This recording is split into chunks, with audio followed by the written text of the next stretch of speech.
Hey, good morning. Let's go over today's trade plan. So in the overnight session, we had resistance at 52 to 54 and then 56.75 to 58.75. Overnight, we saw some rotation at the 52 to 54 area, and then a break above it resulted in a test of 58.75 where we had some responsive selling and got a better rotation off that zone. At this point, heading into the open, we have consumer sentiment as a catalyst at 8:55 a.m. Central, but I think with this Malaysian airline news, I think that's still going to dominate, and we may not really get any big reaction to the consumer sentiment number.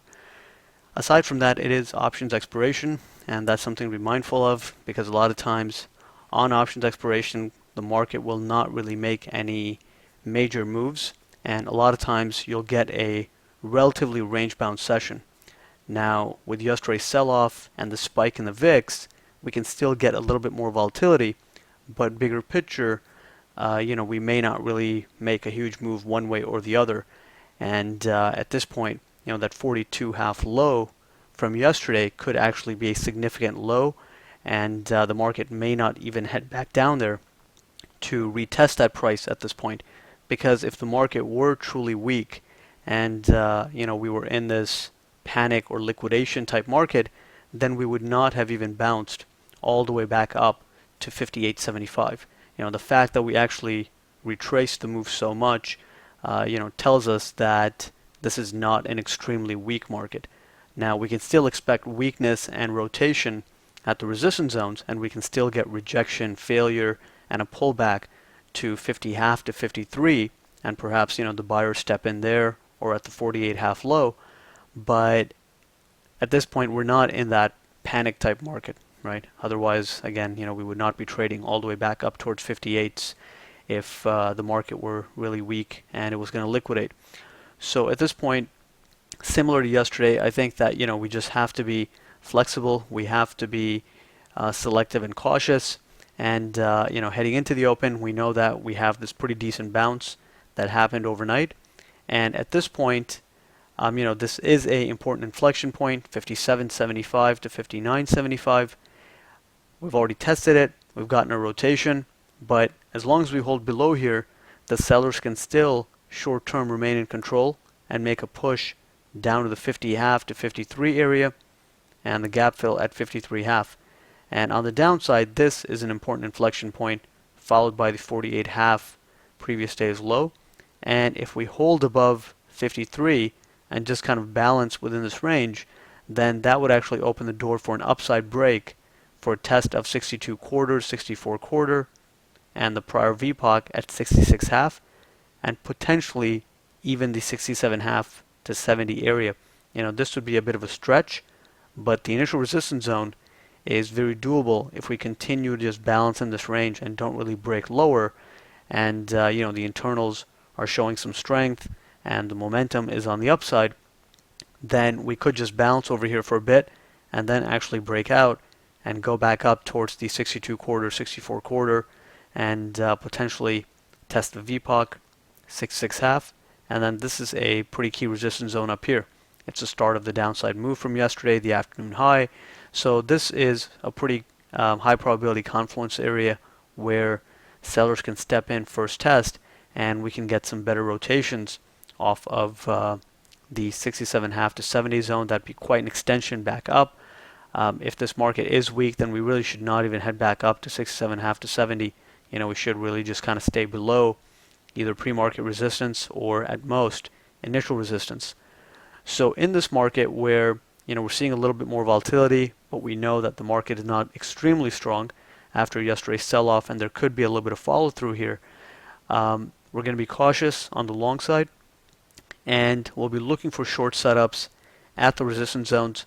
At pre-market resistance, it's going to require a bit more of a real-time read to see, how the internals are shaping up, how the other markets are, holding up, and so this area does require a little bit more flexibility, and since it's already been tested, that's the main reason that you want to be careful there. But in the event of a break above here, as long as the internals are not extremely positive, we will look to fade the initial resistance zone, but it is going to be something that needs to be gauged and confirmed in real time. If there's a lot of momentum to the upside, and we've already balanced in this range for quite a bit, and then we're breaking out, then we'll have to be careful, right? Because once you've consolidated for quite a bit and then you break to the upside, then you might not fail at initial resistance. You might go up and tag 66.5 or the next zone before you get a rotation.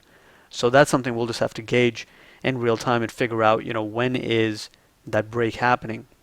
If there's a lot of balance ahead of a zone, that's the time that you want to be cautious on fading that zone, right? And that's just a general principle for any support or resistance zone. If you have a lot of balance ahead of it and then you get a directional break, then you want to be careful and potentially just, step aside and let that directional move kind of exhaust itself before you look to take a fade setup.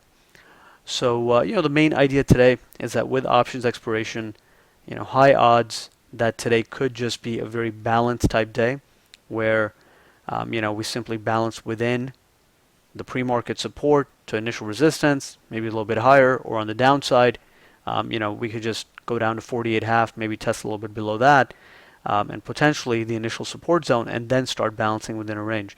So mainly due to options expiration, we are going to be focusing more on that balanced type scenario, and because we've gotten a pretty decent bounce overnight, so so far that indicates that this is not a trend down type market, right? Bigger picture, we are still trading within a big range, and we haven't really broken outside of that range in any meaningful way. Yesterday's break was simply a break of a 3-day balance, and then we just went down to the recent lows, found buyers, and now we could just continue balancing within this bigger picture range. So, we'll look for fade setups at the resistance zones. If we get really extended on the downside, we can look for long setups, but we just want to have really good trade location and then just be very, just mindful of the fact that this could just be trading within a wider range.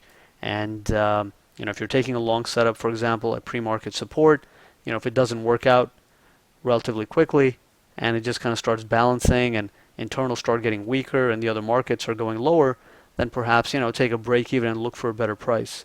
So the risk management is going to be a bit tighter today.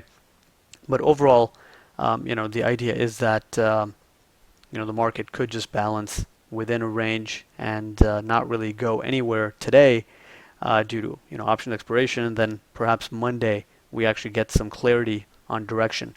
But, after yesterday's sell-off, I think we will get reactions at every zone on the way back up.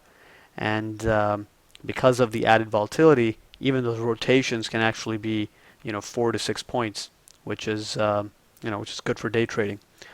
So those are the main ideas heading into the session. Let's see, which side is more dominant off the open and take it from there.